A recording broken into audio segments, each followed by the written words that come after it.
সুমন কত বল লইতে আর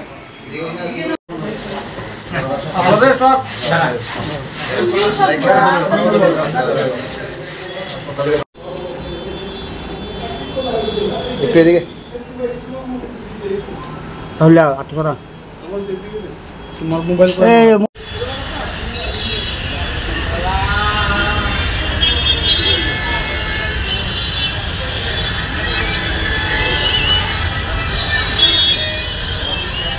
সূত্রে খবর অনুযায়ী একটা আমাদের কাছে একটা খবর আসে যে কিছু ড্রাগস নিয়ে একটা অটো গাড়ি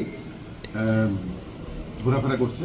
সেই অনুযায়ী প্রভু থানার ওসি রানা চ্যাটার্জি এবং কলেজটার ওসি শ্যামল ওরা দুজন একটা টিম বানিয়ে এটার খোঁজখবর নিতে শুরু করে।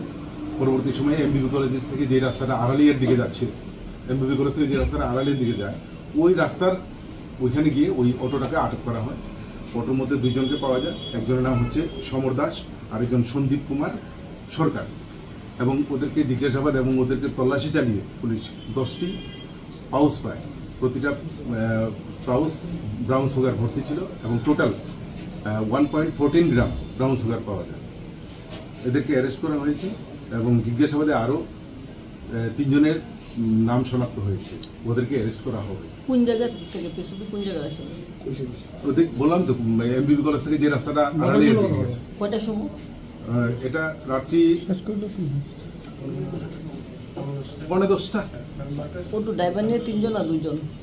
ড্রাইভার সহ 2 জন, মানে ড্রাইভার সহ আরেকজন। নামগুলো বললাম তো, একজন নাম সমর দাস, আরেকজন হচ্ছে সন্দীপ কুমার সরকার। বাড়ি কোন জায়গায় কিছু পাওয়া গেছে তাদের বাড়ি? একজনের বাড়ি হচ্ছে এনসিসি পিএস এরিয়া ইন্দ্রনগর, আরেকজন হচ্ছে লিচুবাথা। বাজার মূল্য কত হবে? বাজার মূল্য তো নট লেস দেন 10 লাখ টাকা তো হবে। এইভাবে ঘুরছে, তাদের সাথে আরো যারা জড়িত আছে, এই আরো নাম আছে। নামগুলি কি আমরা বলা ঠিক হবে কিনা আমি জানি না, তো আমরা বলছি না। তাদেরকে অ্যারেস্ট করে ওদের নামগুলি আমরা বলছি।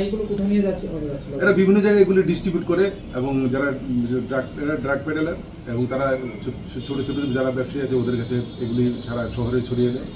তো আমরা দৃঢ় বিশ্বাস আমরা একটা বড় গ্রুপকে আমরা আটক করতে পেরেছি এবং বাকি যারা জড়িত আছে এদেরকেও আমরা ধরতে পারবো। তাদের বিরুদ্ধে কি ব্যবস্থা নেওয়া হবে? আজকে এই কোর্টে তোলা হচ্ছে এবং এদেরকে রিমান্ডে আনা হবে। দুটোর নাম্বারটা জান, দুটোর নাম্বারটা লইলে চারবি।